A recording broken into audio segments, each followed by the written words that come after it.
first time since 2009, the Sun Devils are winners of 5 straight, but we'll talk about that later. First, let's jump into some ASU women's basketball. Well, for ASU women's basketball, Riley Richardson is now the all-time assists leader for the whole program forever, and it's going to be really sad to see her go at what will hopefully be an elongated season as they go into March, if you know what I mean. An impressive sweep against the Washington schools on the road as well. Our own Madden Johnson Thomas talked to Charli Turner-Thorne and the players to get the latest on the team. It was a weekend full of success and celebration as the Arizona State Sun Devils took down Washington State on Friday night. And on Sunday, senior Riley Richardson became the program's all-time assist leader. They also took down Washington. But let's take a broader look at the Pac-12. 6 of the teams in the Pac-12 are nationally ranked, one of them being Arizona State, coming in at number 21 in the country. But with 4 games left in the regular season and 2 weeks until the Pac-12 tournament, there's still a lot of work to be done. This weekend, the Sun Devils will head to Colorado and Utah to face a team they haven't seen on the court yet. But I'm kind of excited. We talked about that. And it's more like postseason, too. You know, you play people for the first time. Nobody really knows you and knows how you play. So I'm excited for that, these last 4 games. Yeah, they're 2 very good teams. They're going to fight till the end. They played teams in our conference down to the wire. And so I think just focusing on us a lot and getting back to rebounding every shot and getting better at transition defense because they are very good in transition. Pretty evident who the best team in the country, the best conference in the country is. I mean, you know, there's no other conference, even conferences with 14 plus teams that have 6 ranked teams. So it's a great testament to, you know, the strength of our conference, and anybody that has to compete in this conference week in and week out and cover it probably realizes that these teams that don't have a number by their name, they're really good too. Thanks so much, Madden. Women's basketball has Colorado and Utah up next. For men's basketball, Remy Martin just won the Oscar Robertson National Player of the Week. What an honor for him. For more on the team and what's next for them, we have Jackson Zuber with the latest. The Sun Devils are shining bright right now. Winners of 5 straight, everything could be coming together for this team at the right time. The only issue is they face the biggest test of the streak thus far as number 14 Oregon, who the Devils sit half a game behind in the Pac-12 standings, travels to Tempe tonight.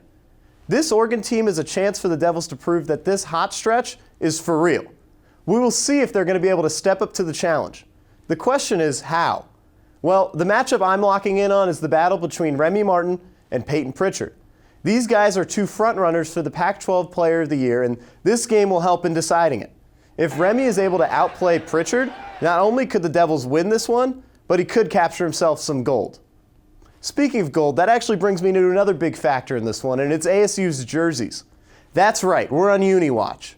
The last 4 games, ASU has worn the gorgeous all-gold hardened throwback jerseys, and not only have they won in the style department, they've been catching dubs on the hardwood as well. Granted, there are no official Mojo stats, but if there were, this team would be leading in all categories right now. If the Devils are going to win this one, it's not just going to take the strong team efforts they've been putting forth over the past 5. It's going to take an absolutely heroic day from Remy Martin and a whole lot of swagger. Tonight is a real test for ASU to see if there are brighter days ahead or if the Sun Devil streak is about to set.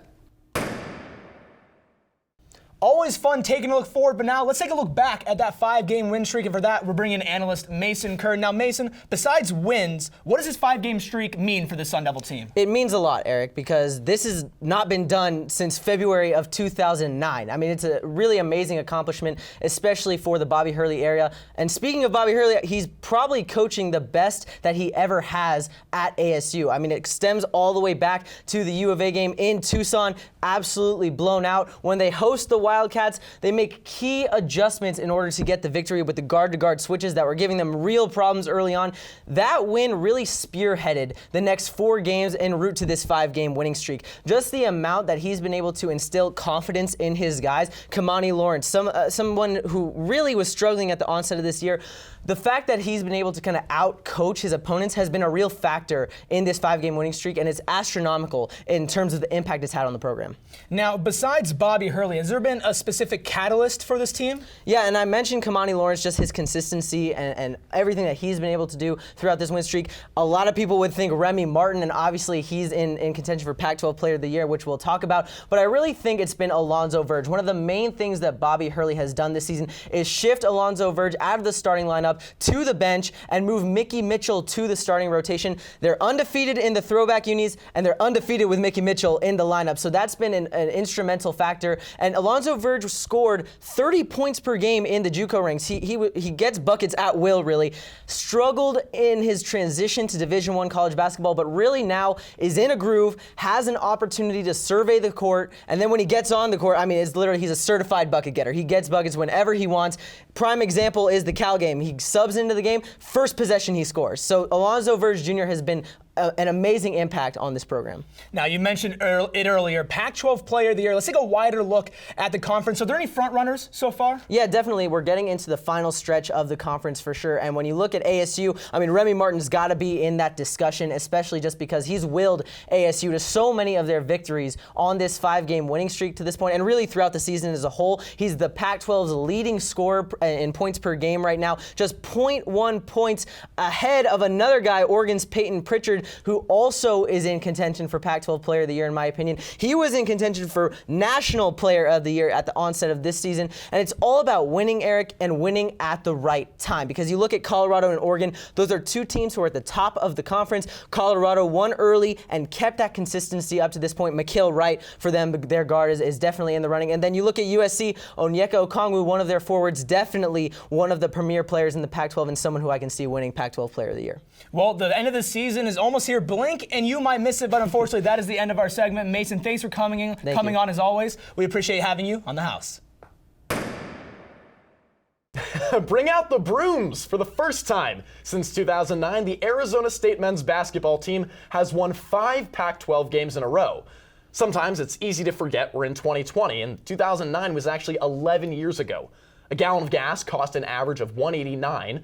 Herb Sendek was the ASU men's hoops shot caller, and James Harden was the top scorer. If you're looking for Harden now, next time you're at Desert Financial, look up in the rafters. That year's 5-game win streak capped at just that, 5. The Sun Devils swept Oregon on the road, a SoCal sweep at home, then ended with a Territorial Cup win. Next, their team lost the next 3 consecutive games by a margin of 198 to 183. The team then won 2 games and finishes the Pac-10 tournament runners-up. In the NCAA tournament, they defeated Temple, then lost to Syracuse, which is an unwelcome name around here come tournament time in March. Is this team hitting their stride at the wrong time? Is it too early? This team's roller coaster season has nearly excluded them from an at-large bid. Remy and Zoe made it clear against Cal they wouldn't be an issue, as the two both finished with 22 points Sunday night. In order for this team to make a run, they'll rely on the X factors. The Sun Devils are 5-0 with Mickey Mitchell in the lineup. Draw your own conclusions. Players like Jalen House and Jalen Graham will be the difference makers. If they play well, the team wins. Romello White always makes a positive impact, so really, this one comes down to Rob Edwards and Kamani Lawrence. If the sharpshooters are perfect from the arc, there's serious potential for this team to make noise in the Pac-12 tournament, the 2021. Minimum wage was around $6.55 an hour in 2009. Try telling that to anyone around the Bay Area now. We can take a look in the past, even 11 years in the past, or the sweep of the Bay Area schools. But now we got to take a look forward. Big home stretch for ASU as they take on the Oregon schools this weekend. Oregon schools this weekend. There's no Blaze call of the week. I know you're as bummed as I am, but hopefully there will be one next week, and even more so, hopefully, a Sun Devil winning one. From all of us here at the house and our managing editors, Brady Vernon and Andrew Bell, Eric Ruby, Zach Keenan, we'll see you guys next week.